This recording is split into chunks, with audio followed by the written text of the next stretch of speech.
आरती राव यहाँ आई थी। ना यार क्यों फोटो ले भाई। मैं तो कांग्रेस की वोट डालते हूँ, कांग्रेस की डालूंगा भाई। हमारा गांव बीजेपी की देश है, बीजेपी की देखो ये नुका हमारी सुनी कौन ना। मगर भाई फिर तू वोट दे रहा था, सुनी कौन ना बताओ। इनकी नहीं सुन, क्या डिमांड थी आप लोगों की? भाई डिमांड क्या थी आपकी वैसे? हमारी डिमांड यह थी मंडी पटौदी का मां निरा कम्युनिटी सेंटर बना दिया। हमारे गांव में कुछ भी ना बने, नगर पालिका हम जालियो काम ये सरपंच तब के गुलानो हमारे दिया। गांव में भी सरपंच कभी राव इंद्रजीत आए हैं यहाँ पर? भाई ना आया, 5 साल में कदे भी ना आया। जितने बाद एमएलए ना देख के दर्शन दे रहे हो। एमएलए भी नहीं हाँ पहुंचे हाँ, आपके गाँव में? कितना आयो। ये भी विकसित भारत की रैली चालू में अनाउंस करता है कि ना है भाई, कमेटी में अनाउंस कर रहा है कि हमारा ग्राम ग्रामीण से शहरी क्षेत्र में कर रहा है, तो उन्हें कौन सा विकास होगा शहरी क्षेत्र में।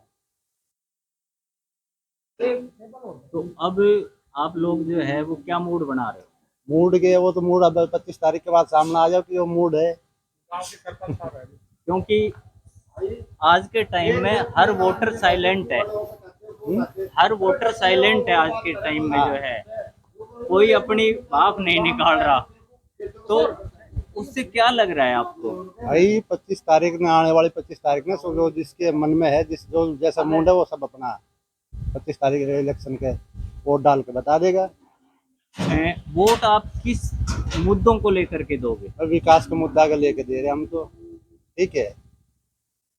कोई नाम, पॉपुलर नेम, पॉपुलर नेता या? भाई नाम नेता वो अभी डिस्कस ना बताई जाओगे, ठीक है। वो वोट डाल के तो बताई जाओगी।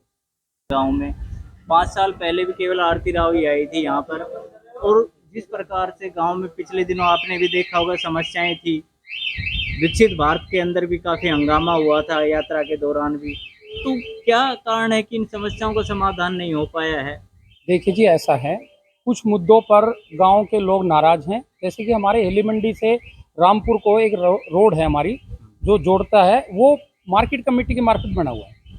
मार्केट कमेटी का क्या है, जो क्राइटेरिया है उसमें जो रोड की जो क्वालिटी है वो बहुत पुअर होती है। उसमें रोड ज़्यादा समय चलता नहीं है। ये मार्केट कमेटी के जो रास्ते हैं, ये क्या है कि जैसे किसानों को, गाँव को शहरों से, बाजार से, मतलब मंडियों से जोड़ने के लिए बनाए जाते हैं।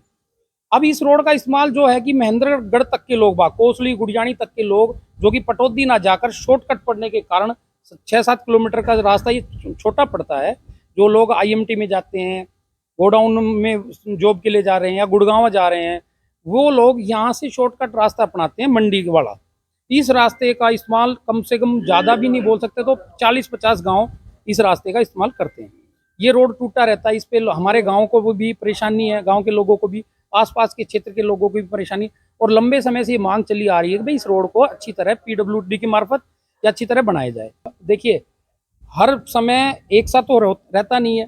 कांग्रेस गवर्नमेंट में हमारे गांव में करीब, ये मान लीजिए पटौदी ब्लॉक में 75 गांव हैं, और आप सर्वे करा सकते हैं। मैं ये चैलेंज के साथ बोल रहा हूं कि आप सर्वे करा लीजिए, पटौदी ब्लॉक में 75 गाँव में, एक गाँव में अगर एक व्यक्ति भी माना जाए, केंद्र सरकार की नौकरियों की बात नहीं कर रहा हूं मैं, हरियाणा सरकार की नौकरियों की बात कर रहा हूं, कि प्रत्येक गांव में एक व्यक्ति की भी गिनती की जाए तो 75 आदमी होते हैं, 75 नौकरियां होती है। अगर 50 जॉब भी कोई ढूंढ कर दिखा दे सर्वे कराकर कि 10 साल के हुड्डा साहब के कार्यकाल में यदि 50 व्यक्ति भी नौकरी मिली हो, हरियाणा सरकार की बात कर रहा हूं मैं, नहीं मिलेगी।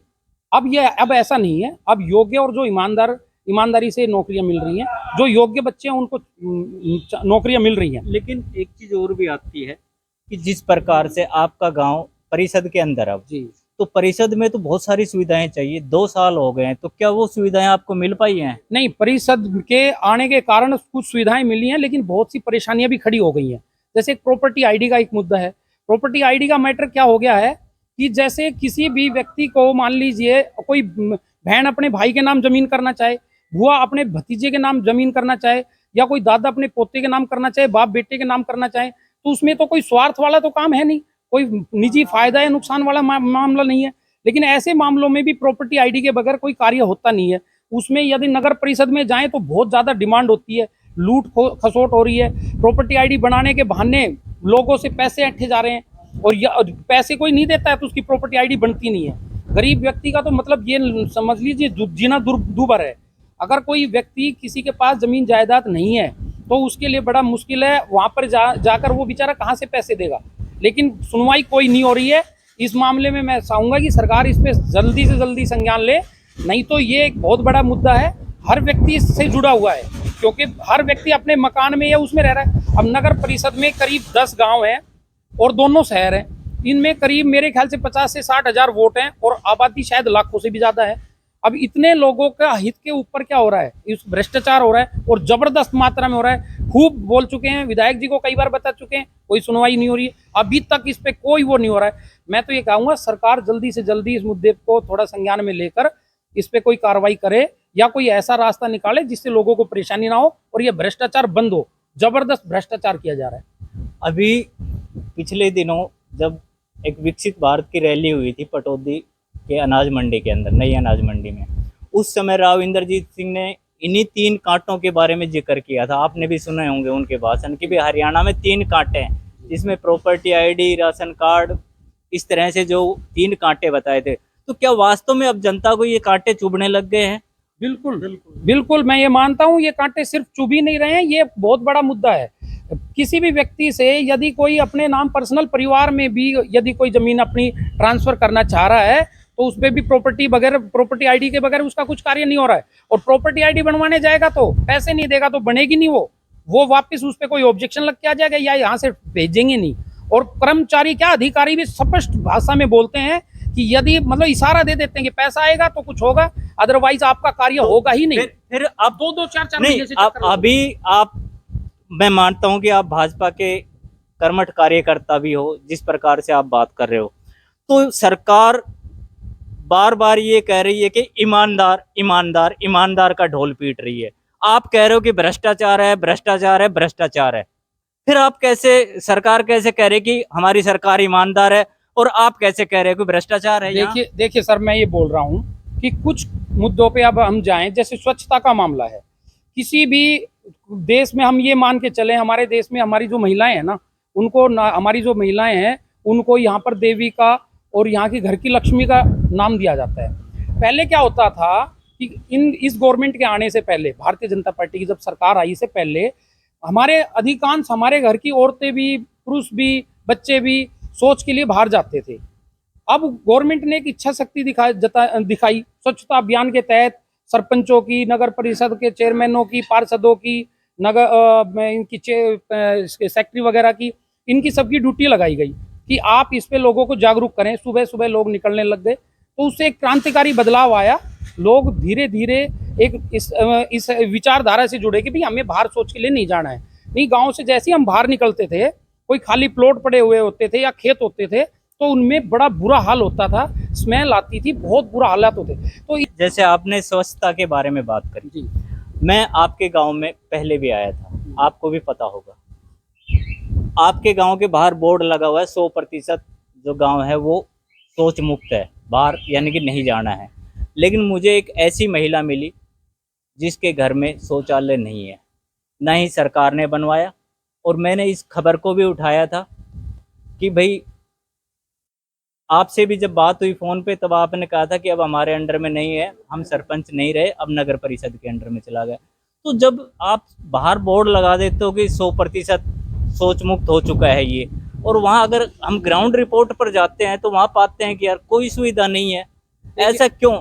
जबकि उस महिला का 2 मीटर दिखा करके, आपको पता होगा 2 मीटर दिखाए थे उसके घर में, अकेली महिला रहती है, वो जो है विधवा है, 2 मीटर दिखा के उसका राशन कार्ड काट दिया गया था। हालांकि हमारी खबर का असर हुआ कि उसका राशन कार्ड तो जुड़ गया, लेकिन शौचालय आज भी नहीं बन पाया उसके वहाँ पर। देखिए, कुछ मुद्दे अभी भी मैं ये मानता हूँ चिंताजनक है। जैसे आप ये बता रहे हो, ये बात सच है। उस महिला के घर में 2 मीटर कनेक्शन दिखा रखे थे और शौचालय नहीं था। वैसे एक सामाजिक तौर पर जो हम उसकी सहायता कर सकते हैं, वो कभी हमारे पास आती थी, हमने उसकी सहायता की भी, और उसके राशन कार्ड के लिए मैं खुद भी गया था, लेकिन सही मायनों में उसकी सुनवाई नहीं हुई। भ्रष्टाचार है। अब कोई ये कहे कि भ्रष्टाचार खत्म हो चुका, नहीं हुआ है खत्म। तहसीलों में, नगर परिषदों में या जो भी सरकारी इकाइयों, उनमें काफ़ी बड़ी मात्रा पे भ्रष्टाचार अभी भी है। और कुछ देखिए क्या है कि जो कर्मचारी है ना, इनके लिए जब तक कोई सख्त कदम नहीं उठाए जाएंगे ना, जब तक भ्रष्टाचार खत्म नहीं होगा। हाँ, वो तो गवर्नमेंट का काम है, मैं मानता हूँ सरकार का काम है, लेकिन फिर भी कुछ चीज ऐसी कि इस सरकार ने कठोर कदम उठाए हैं और देश में जो देश विरोधी ताकतें हैं उनके खिलाफ सख्ती से कार्रवाई अभी भी जरूरत है। और इसके लिए शिक्षा नीति को मजबूत करना पड़ेगा, सख्त कानून बनाने पड़ेंगे और देश को एक सही विचारधारा से जोड़ना पड़ेगा। विश्वास जीतना जरूरी है, कुछ चीजें अभी भी गलत हो रही है, मैं मानता हूँ।